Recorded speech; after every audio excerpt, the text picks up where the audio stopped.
정신분석학자 하인즈 코헛은 자기애성 인격장애에 대해 이렇게 말했습니다. 성격 발달 과정에서 아동들이 부모의 관심 철회, 부재, 질병 등으로 인한 방치 등 정신적 외상을 받으면 자기애가 정체되어 자기애성 성격 장애가 생긴다.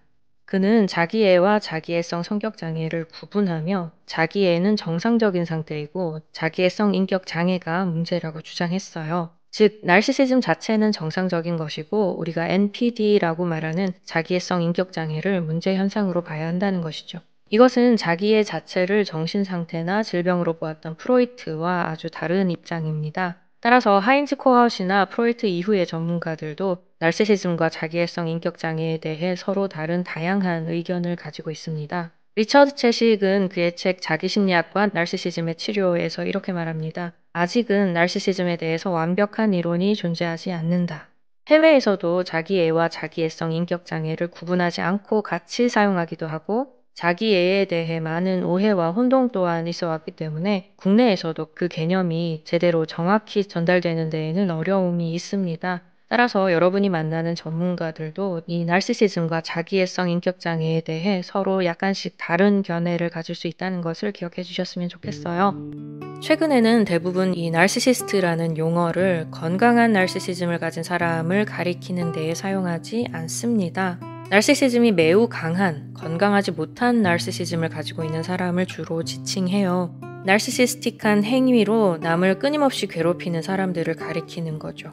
그런데 한 가지 짚고 넘어가야 할 것은 나르시시스트라고 해서 전부가 자기애성 인격장애자인 것은 아니라는 거예요. 자기애성 인격장애자들은 모두 나르시시스트라고 볼 수 있지만 나르시시스트라고 해서 모두 자기애성 인격장애자인 것은 아닙니다. 현재 많은 전문가들이 나르시시스트라고 부르며 문제의 대상으로 삼는 사람들은 이 나르시시즘이 정상적인 사람들보다 강해서 주변 사람들을 힘들게 하면서도 자기애성 인격장애자로 불릴 정도는 아닌 그런 사람들까지 포함되는 개념이라고 보시면 됩니다.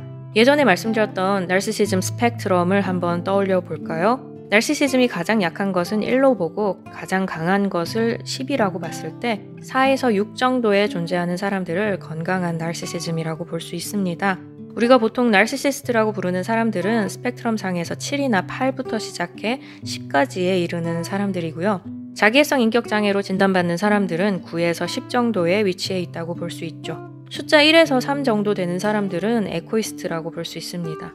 그러나 숫자 4에서 6에 해당하는 건강한 사람들도 스트레스를 받거나 몸이 아프거나 충격받는 일을 경험할 경우 이 나르시시즘이 한동안 더 강해지거나 더 약해질 수 있어요. 그러므로 단기간 관찰한 것을 가지고 그 사람을 판단하는 것은 피해야 합니다. 저 역시 컨디션이 매우 안 좋은 날은 다른 때보다 더 까칠해질 때가 있고 맡은 일의 결과가 안 좋거나 여러 가지 일들이 뜻대로 되지 않을 때는 좀 더 나르시시스틱해집니다. 주변보다는 나 자신에게 집중하느라 남들에게 배려하지 못할 때가 있어요. 그래서 내가 건강하고 별 문제가 없어서 마음이 많이 안정되어 있을 때는 남들을 좀 더 배려하려고 노력하기도 하죠. 내 상황이 안 좋을 때 그만큼 주변에서 나를 많이 배려해주고 이해해준 것에 대해 고마운 마음이 있기 때문입니다. 따라서 누군가가 나르시시스틱한 행동을 했을 때 그것이 단기적인 일인지 아니면 고질적으로, 병적으로 나타나는 일인지 구분하는 것이 중요합니다. 사람들이 나르시시스트의 특징들을 좀 보인다고 해서 곧바로 나르시시스트 혹은 자기애성 인격장애자라고 판단해서는 안 된다는 거예요. 공감 능력이 떨어지고 남 탓을 하고 책임감이 없으며 가스라이팅을 하고 이미지를 중요하게 여기는 모습이 좀 보인다고 해서 우리가 무조건 그것을 비정상으로 봐서도 안 되고 진단을 내리는 것은 더더욱 위험한 일이라는 거죠. 진단은 전문가들의 몫입니다. 그렇다면 사람들을 함부로 판단하지 말라고 이렇게 얘기하면서도 제가 계속 나르시시즘에 대한 영상들을 올리는 이유가 무엇일까요? 이유가 있습니다. 스카펙은 그의 책 거짓의 사람들에서 악의 심리학에 대한 대중의 인식이 늘어가는 것 자체가 그것의 남용을 막아주는 역할을 할 수 있다고 말하죠. 그는 거짓의 사람들이라는 책을 쓴 목적에 대해 이렇게 말합니다. 우리가 인간의 생명을 심각하게 취급하도록 그리하여 인간의 악에 대해서도 훨씬 더 심각하게 여기도록 독려하는 데에 그 목적이 있다. 인간의 생명을 소중하게 생각한다면 그 생명을 위협하는 악이 존재한다는 것에 대해 심각하게 생각하지 않을 수 없습니다. 생명을 살리고 보호하는 것을 중요하게 여기는 만큼 악에 대한 관심은 커질 수밖에 없죠. 어떻게 하면 이 악으로부터 사람들의 생명을, 삶의 의미를 보호할 수 있을지를 고민하고 연구하고 관찰할 수밖에 없어요. 나르시시즘에 대해 연구를 하다 보면 우리가 악이라고 표현하는 현상과 매우 밀접한 관계가 있다는 것을 알 수 있습니다. 스카펙은 이 악을 하나의 정신질환으로 간주해야 하며 자기애성 인격장애의 한 특수한 변이로 분류해야 한다고 주장하죠. 제 채널의 모든 영상들의 목적은 나르시시스트의 악한 행동들 때문에 힘들어하고 고통 중에 있는 사람들을 돕고 이 악한 행동을 하는 심리가 어떤 것인지를 대중에게 알리는 것에 있습니다. 피해자들에게 자신이 지금 당하고 있는 일의 실체를 알리고 원인을 알 수 있게 돕기 위한 것이며 선한 가면을 쓰고 우리에게 다가오는 나르시시스트들의 악한 행동에 사람들이 더 이상 당하지 않도록 악의 실체를 알리기 위한 것입니다. 그러므로 제 채널의 정보들을 가지고 다른 사람들을 비난하고 괴롭히는 일에 사용하는 사람이 있다면 그 사람은 제 채널을 정말 잘못 알고 있는 거예요.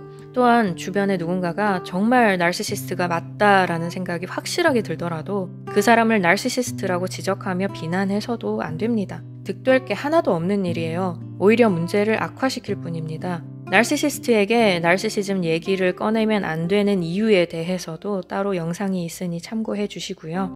다음 시간에는 전문가이자 치료자의 입장에서 봤을 때 자기애성 인격장애에 어떤 특징이 있는지 알아볼 예정입니다.